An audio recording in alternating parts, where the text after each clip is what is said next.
This is monetary policy in the next recession. We're going to do something a little bit differently for this panel. The center provided this really interesting hypothetical scenario that I think Claudia alluded to in the last panel. And then we're going to talk about what the Fed's options would be. This scenario is actually really interesting, especially for a discussion of monetary policy. You're going to see why in a second. And after the last week, it is also increasingly plausible. Before we get to that scenario, I'm going to introduce our three economists. Stephanie Kelton is an economist at the University of Missouri-Kansas City. She is, and she has been, one of the most prominent advocates of modern monetary theory, which emphasizes the dominant role of fiscal policy. It also includes some Minskyite ideas about balance sheet relationships and the relationship between the debt levels of the public and private sector. Most recently, she was an economic advisor to Bernie Sanders, and she also is the founding editor of the New Economic Perspectives blog. Gauti Eggertsson of Brown has been researching optimal monetary policy and a liquidity trap for about a decade and a half now. Way back in 2003, he found that at the zero bound, the central bank's actions should be chosen with a view of signaling the nature of its policy commitments and not for the purpose of creating some sort of direct effects. That's a quote. And more recently, he is, I think, the first economist, at least the first I've come across, to model secular stagnation after Larry Summers repopularized the idea a few years ago. And he just published a paper on secular stagnation in an open economy in which he found that monetary expansion cannot eliminate a secular stagnation. It might have beggar thy neighbor effects. And finally, Matt Rognlie at the end is a macroeconomist at Northwestern. Usefully, I know him as the economist who made me feel less guilty about not finishing the last 500 pages of Thomas Piketty's Capital, because Matt published a paper finding that the outsized returns to capital that everybody's worried about were mostly concentrated in the housing sector. He also wrote a job market paper last year called What Lower Bound? Monetary Policy with Negative Rates. That is obviously one of the topics that we are going to discuss today. So here's the scenario that we're going to be discussing. It's the third quarter of 2019. The first and second quarters both ended up with a contraction, negative growth. Things are getting so glaringly bad now that everybody's like starting to make fun of the NBER for not yet calling it a recession, and then it has to be explained to everybody how that process works. The unemployment rate is now above the Fed's long-term estimates, and inflation is slightly positive but well below 2%, so the Fed is missing on both sides of its mandate. I'd add crucially that this is not a downturn that has been catalyzed or is accompanied in any way by a financial crisis. So asset values might have fallen, but there's no kind of visible big break in the chain of credit intermediation. There's no run on the wholesale funding markets of the banks. We're talking about a monetary policy response to a business cycle downturn. That's what this discussion is going to be about. And finally, the budget deficit has been climbing in the years prior to 2019. It's now on pace to finish at 7% of GDP in that year, and fiscal policymakers can't get their act together, so there's no help coming from the fiscal side.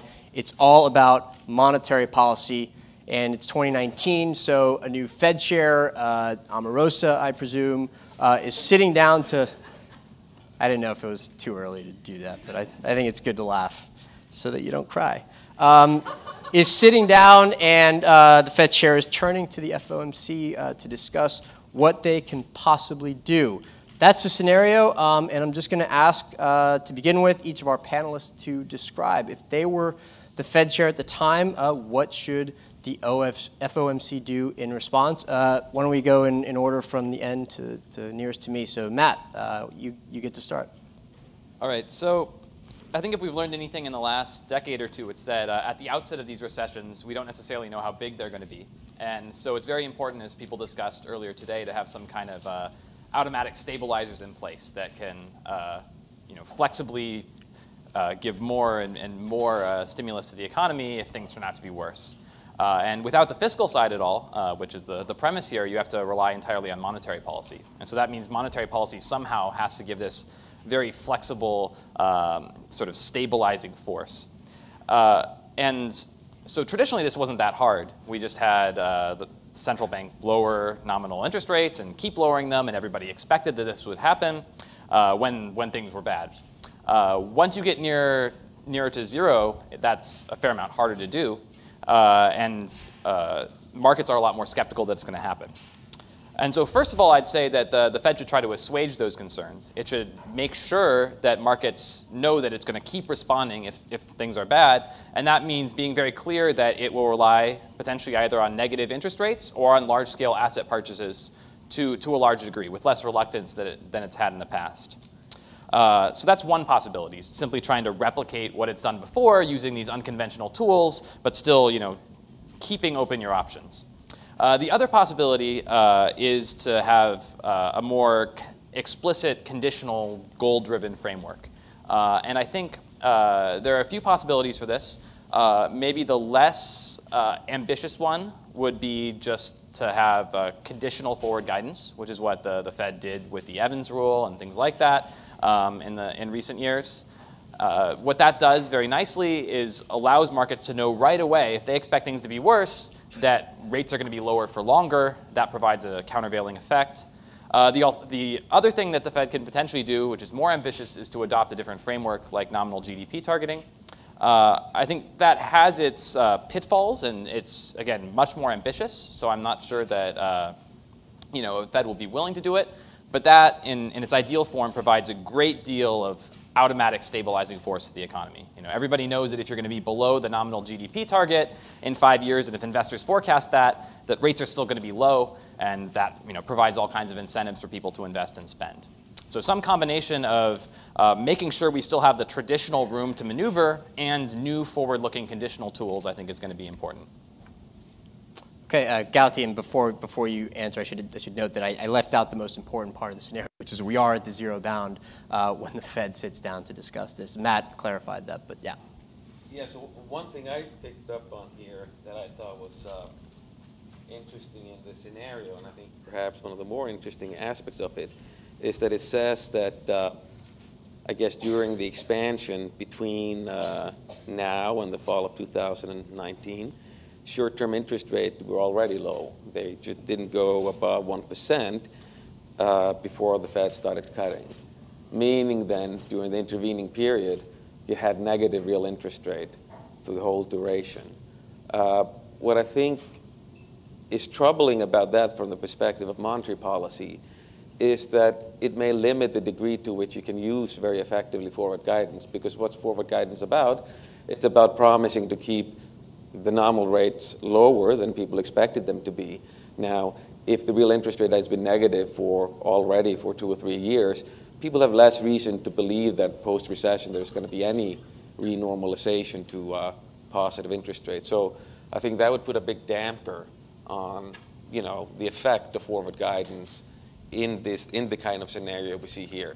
If we would have seen a bigger normalization in interest rates in the intervening period, I think forward guidance could play a bigger role, because you could have bigger effect on expectations about future interest rate. Here, if people are expecting interest rate to remain low for the indefinite future, that will create a strong limitation of what Alma Rosa could do as a Fed chairman.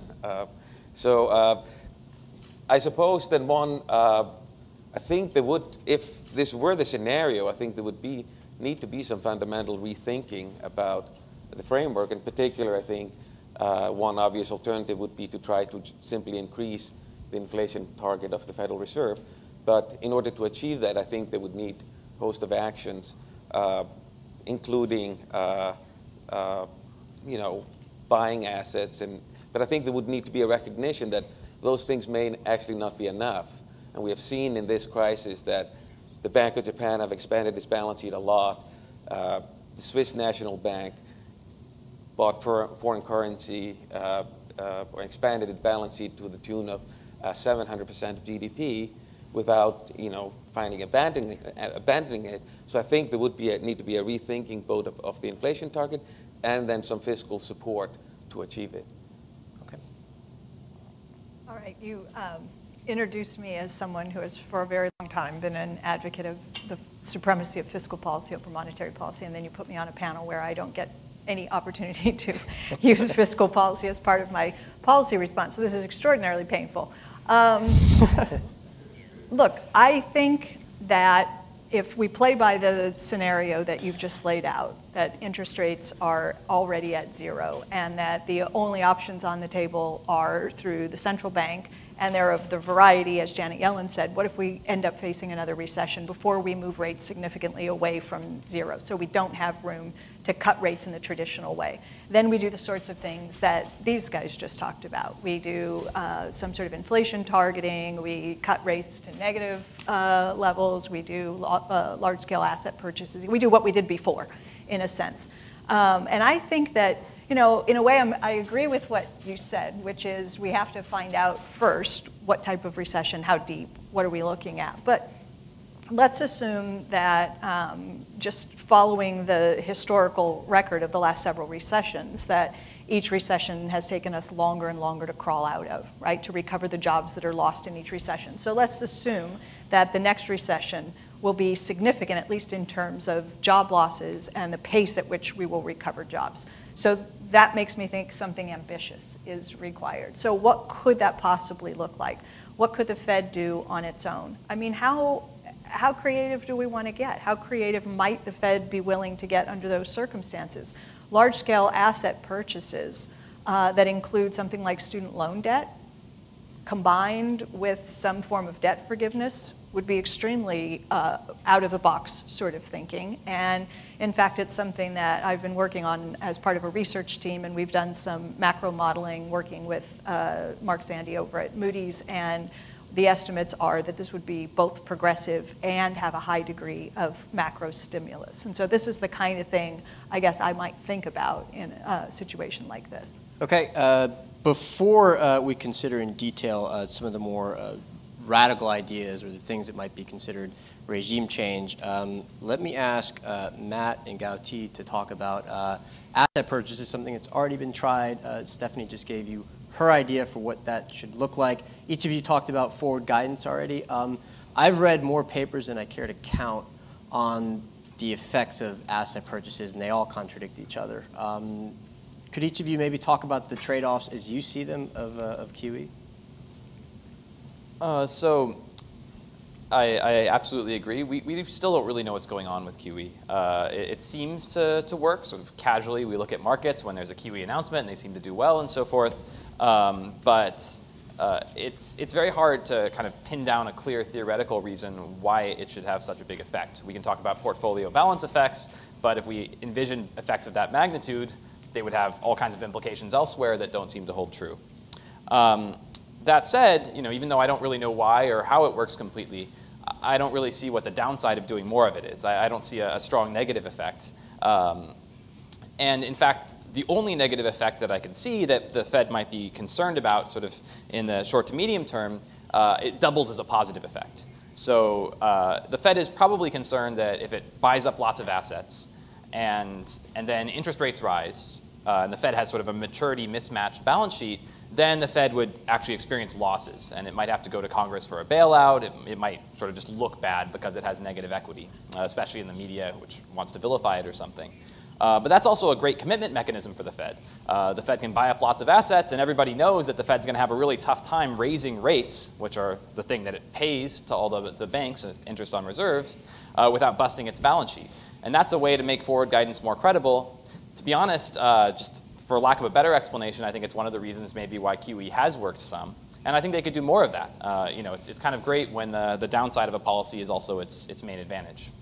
Gauti, do you agree the reinforcement of credibility is that QE's Yeah, I mean, in fact, that has been, so if I dial back in 2003 when I first started working on this, Mike Woodford and I showed sort of that, in fact, it was totally irrelevant to the extent that it did not change expectations about future policy. But later, we opened there, though, we were open to the possibility it could affect expectations. And I do think, I agree with Matt, that I think one of the main mechanisms through which it can work, especially if you're talking about buying long-term bonds, is that it can help you sort of shape expectations about future rates.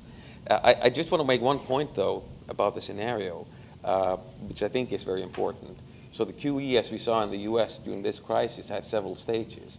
And the first stage was really targeted towards financial disruption in individual markets. So to the extent that this recession scenario we're talking about here is due to some sort of disruption in financial market than, targeting, trying to make those markets function better with like the type of facilities the Fed was using. That would be a natural sort of first step. If the recession is driven by something else, then I think we're talking about QE used for different purposes. Okay. Stephanie, let me ask you about helicopter money. Your preference for fiscal policy might make you more amenable to this idea. A lot of people think that helicopter money is actually fiscal policy in a monetary costume. What do you think? I think that's exactly right. I think the people who have looked closely at the monetary operations understand that helicopter money is really just plain vanilla fiscal policy. And that's something that Larry Summers, for example, has written about and argued that that's really fundamentally what helicopter money is. So if we wanted to talk about things like, the Bush tax cuts, everybody, open your mailbox and there's a check inside, that's helicopter money. That's a form of helicopter money.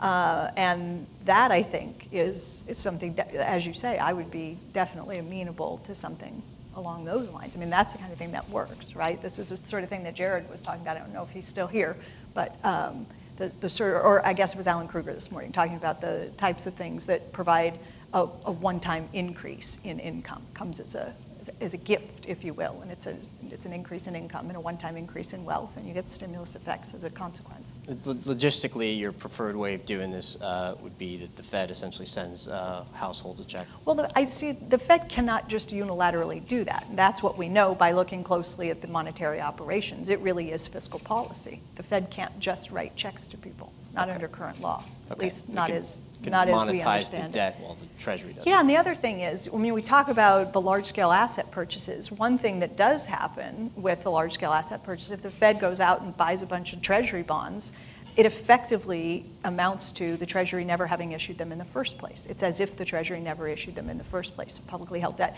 And that may then be a way to back into greater rhetorical space, political space for fiscal policy, because you've essentially reduced the publicly held debt by another $5 trillion, let's say, or something. And now all of a sudden a stronger case can be made on political grounds that there's room to do more in terms of fiscal policy. I happen to believe that there's room to do more in terms of fiscal policy without that sort of a rhetorical argument. But the large-scale asset purchases themselves do reduce the amount of outstanding publicly held debt, which is something that many people in Washington care about. And if you were to bring that number down significantly, maybe you could then get the case for fiscal policy. Okay. Yeah. Matt, you were kind of shaking your head vigorously as Stephanie was speaking. Did you want to add something to that? Oh, I was nodding, I think. I was going to say something facial expressions. No, the interest income channel. I wondered what you might say to that as well, because this is something else that happens with QE, is that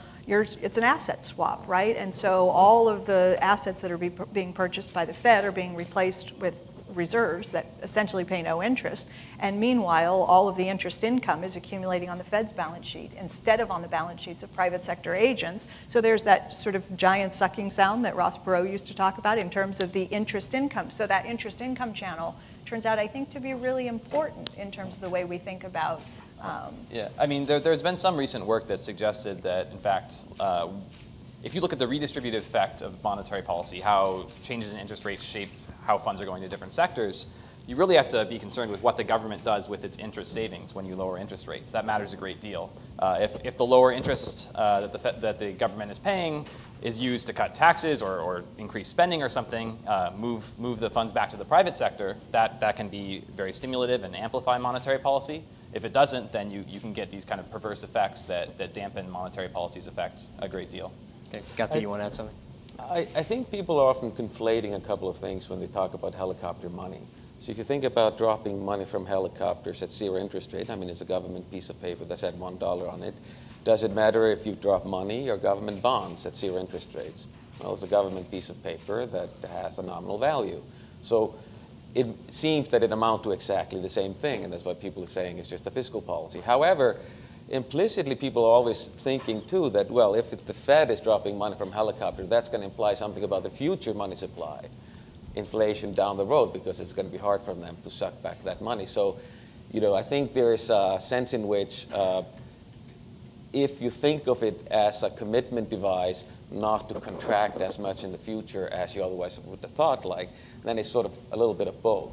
But I think it just points towards this importance. Once you are at zero interest rates, and if you're facing these type of circumstances, you may need to combine fiscal and monetary policy in some way in order to affect an effective stimulus. Okay, let me change gears here a little bit because we actually have a kind of a real-world example of a central bank trying something innovative in a scenario kind of like this, not exactly like, but the Bank of Japan explicitly committing to overshooting on inflation, something that a lot of people who favor more stimulative policy have wanted the Fed to do for a while, and now also targeting the yield curve specifically and targeting the 10-year JGB. I'm actually curious to know what each of you thinks about that. Matt, you want to get things started again? So in general, I'm actually a Japan optimist. The one thing I think that the example of Japan shows is that inflation expectations can be pretty sticky and hard to move. And so if we have a plan for the next recession that involves, quickly boosting inflation expectations or something like that, that's probably not a great plan, or we can't count on that on its own. Otherwise, I mean, Japan's unemployment has been falling steadily for the past few years. Arithmetically, it can't fall that much further. I assume that at some point, substantial inflation will be generated, and Japan will be definitively out of its slump if it continues. So, with that one inflation caveat, I think they're doing all right. The more recent policy of targeting the yield curve, I'm not so sure about. I really want to evaluate everything and how it plays into this automatic stabilizer framework. And I don't think that targeting the yield curve very precisely fits very well into that framework. It actually eliminates some of the possibility for policy to vary in response to events. So I'm a little bit skeptical, but it's so early that I think we have to wait and learn more. I think it's a welcome development to try to or aim for overshooting on inflation. I think they should have done it a long time ago. Whether it's going to have much of an effect now, after all this time of undershooting, I'm not less convinced, but I guess that remains to be seen. What's missing? Well, direct tools to try to achieve it. In a sense, this targeting of the long term of the yield curve was really, to some extent, they were actually paying negative nominal rates on the 10-year, so it actually implied increasing them. Right. And I think it was more of they were making sure that that banks were not getting negative returns on it. It was an unpopular thing among a lot of people in the financial industry. So I'm not sure in itself that had such a huge expansionary effect, that targeting of the yield curve. I think I'm less optimistic about Japan and the recent experience, and I think part of it is just that what limited information I have about the success of the program thus far is that as the Bank of Japan has been attempting to target inflation expectations, they've noticed that there have been perverse effects in the sense that as consumers anticipate higher inflation in the future, they're actually stepping up savings today because they have nominal savings goals for the longer term. And because they expect prices to be higher in the long run, they think they need to save more today in order to have the consumption pattern that they want over the longer term. So it's producing exactly the opposite effect that is desired today, which is, essentially scare people into spending more today because of the anticipation of higher prices, and they're doing exactly the opposite. On targeting different parts of the yield curve, I think a couple of things. I think one thing the Fed could do is, for forward guidance, just say rates are going to stay at zero. That's one option. They could encourage the Treasury not to issue anything longer than 3-month bills. That's another option. But by setting rates at the longer end, they're demonstrating to us that central banks can actually target interest rates, not just overnight, but that they can operate anywhere they like on the yield curve. And if they want 10-year rates down, they can operate there. If they want the 30-year down, they can operate there, which I think teaches an important lesson for people who worry about the sustainability of fiscal policy and so forth, debt sustainability. What if interest rates remain higher than growth rates and so forth? It's a pretty nice lesson to be able to say, well, the central bank can always compress the yield curve and operate anywhere they want to ensure that rates remain below growth rates. So there's an important lesson there. I'm just not convinced that it's a powerful policy tool in and of itself. Okay, I want to focus on the specific idea of negative rates for a second. Each of you brought it up.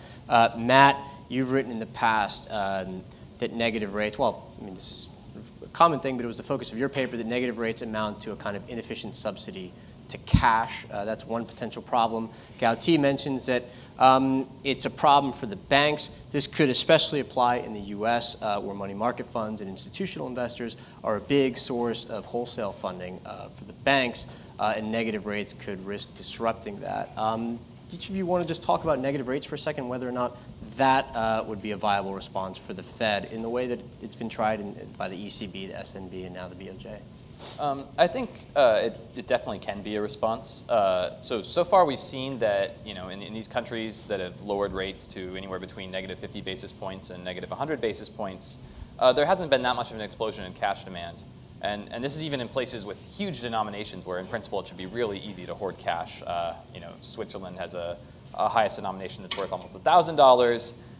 The euro area has a 500 euro note. I mean, if this cash hoarding response that we're worried about and that would eventually cause problems for the central bank's balance sheet, if it did happen, it certainly doesn't seem like it's happening yet, and we can probably foreclose future movement through regulation. I think that the financial stability concerns and bank profit concerns are maybe a bigger deal. And to some extent, central banks can adopt policies to address that. For instance, there's been policies to pay different interest rates on reserves, sort of the marginal reserves, which set the market rate, versus the inframarginal reserves, which help the bank's balance sheet. Those are potentially positive. I'm a little skeptical of this money market channel that the Federal Reserve has been extremely concerned about. It honestly just doesn't seem to make that much sense to me. If money markets have this special intermediary role as a source of financing, then of course, people borrowing from the money markets will be willing to pay higher rates than the negative rates, and money markets will be sustained. It's sort of supply and demand. So I mean, there might be worries about pass-through through money markets, but I don't see this special worry about money markets collapsing. I think it's possible, but there's some holes in the logic.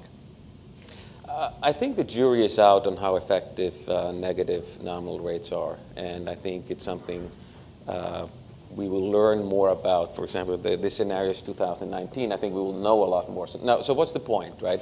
So the point is, as we lower the Fed funds rate, we're hoping then the banks are lowering their mortgage rates as well, or their lending rates. So what have we seen in countries like Sweden when they have been lowering their rates to negative levels? I've had some students look at it.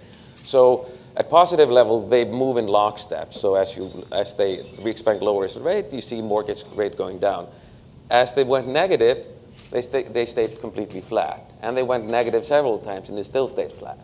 So there didn't seem to be the same amount of pass-through as you regularly see as central banks are lowering their rates. And one other thing you saw is that while these negative rates were basically just charging the banks for holding deposits at the Riksbank, the banks were not passing it on to their depositors. So the zero bound seemed to be effective on the depositors, because for them, they would rather presumably want to hold their assets as cash as an asset rather than having to pay a bank large amounts of money for storing their nominal wealth. After Stephanie's answer, we're going to do Q&A. So if you have a question, please raise your hand now so we can get the mic to you. Thanks. I'll be quick. I'm not a fan of negative interest rates. I don't think they work the way policymakers think they work. I think that at the end of the day, the natural rate of interest is zero. But for policy intervention, rates would normally settle, overnight rates, at zero. It's only because the central bank intervenes to keep interest rates above zero that we end up with positive rates. So positive interest rates, if you like, are a subsidy. And negative interest rates are simply a tax. That's all it is. It's, in effect, it's a way to unwind QE. It's the reverse. It does the reverse. It has the reverse of adding to bank reserves. You're just taxing them back down. And so it is effectively a way to unwind QE. But I don't think that it leads to the consumption spending, the stimulus effects, because again, it's just another way of trying to use, like inflation expectations, trying to use fear to encourage people to part with cash today. So I don't think that I'm a fan of negative interest rate policy, and I'll just let you go to your Q&A. Okay, great. Okay. Who's got a question? I just wanted to say that Stephanie Kelton is a rock star, and she came from really far away. I'm not an economist, but I like to educate people at a grassroots level. I have a question for the panel, and really for the economist in this room. The national debt is a myth. It's private sector savings. Why aren't we educating the public about this? Why do we have a Congress that's fighting over falsehoods? Why Why are we not talking to our Congress people about this? I'm running for Congress in Virginia. I'm going to be taking it in when I get into Congress to talk to people. We could solve a lot of problems across the table when we stop arguing about things that are not real, such as a debt that isn't there. So that's my question. My question is, why are they not having a conversation over how will we know if we will have enough goods and services in the future to prevent inflation, instead of arguing about this false debt? That's my question for the panel. Let me see if I can reformulate this a little bit. Is the projection of future deficits either a non-issue or maybe a trivial issue relative to other things? Or should policymakers, even if they allow a bigger deficit in the near term, also make sure that they're worried about the longer term and longer term fiscal stabilization? Matt, what do you think? So the sort of distant future projections are always pretty speculative, I think. I think they should be kept in mind. I think the paradox for us with the debt right now is that, in principle, if R is less than G, so the rate we're paying on debt is less than the growth rate of the economy, we could continue with almost any level of debt, and just roll it over. We never sort of have to pay net interest, or you never have to. It's never costly to the government. And so in principle, that's a very nice thing. It means we don't have to worry much about debt. Now, we are very bad at predicting both R and G, so I don't know if that situation will continue indefinitely. And that's really what makes me a little agnostic on this issue. I agree with the fact that debt doesn't appear to be a big concern right now with current interest rates, but in the future, if that configuration reversed, it could be an issue. Okay. Either of you guys want to?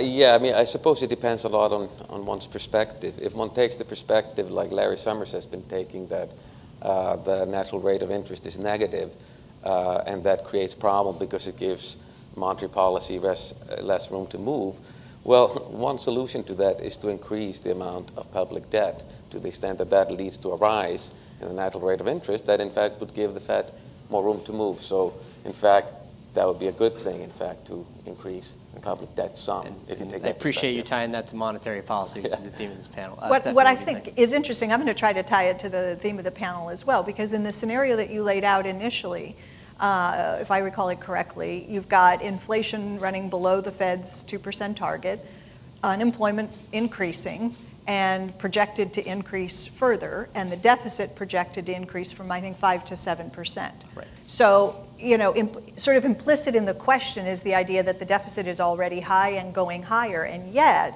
I notice that inflation is below target, and the anticipation would be that we're not hitting our inflation target. So the way that I think about deficits and debt is that the binding constraint is inflation.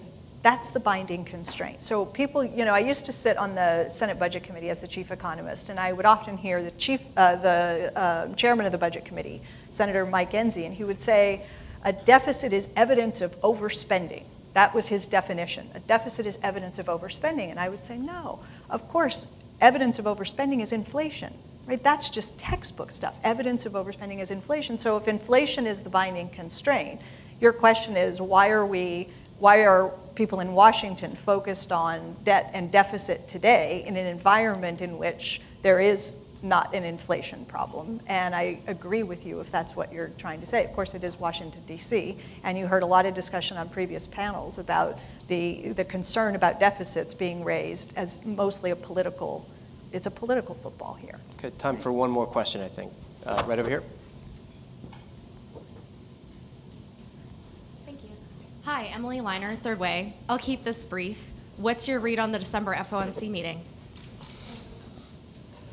Oh, that's a lot of pressure. I mean, I think so markets always care about these things because they sort of show what the future path of interest rates is expected to be. A 25 basis point move here or there doesn't really make that much difference. It's all about sort of reading the tea leaves and figuring out what the Fed's going to do. But I mean, either way, I don't see it as making much difference because I think the Fed's policy seems fairly clear. I think they're going to let the economy run slightly hot. They think unemployment can go lower, and then they're going to start raising rates and contracting. So I'm zen. Well, one of the interesting things we have seen since the election that was somewhat surprising, it seems like break-evens or inflation expectation as measured by break-evens in financial markets seem to have recovered some, which would give the Fed, I suppose, somewhat more reason to raise. But I think that recovery in those expectations was very much contingent on people starting expecting that Trump was going to run big deficits and do big infrastructure spending. So I think what they're going to do, we're going to know a lot more in the next few weeks what his real intentions are. And I think that's going to affect quite a bit also the outlook in terms of interest rate policy.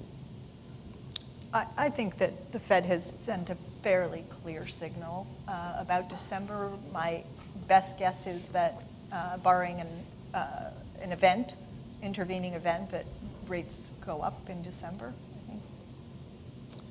Okay, well, differing views, differing varieties, I think, of skepticism and belief on what monetary policy can do in the next recession. Thanks to our panel. Appreciate it. Thank you.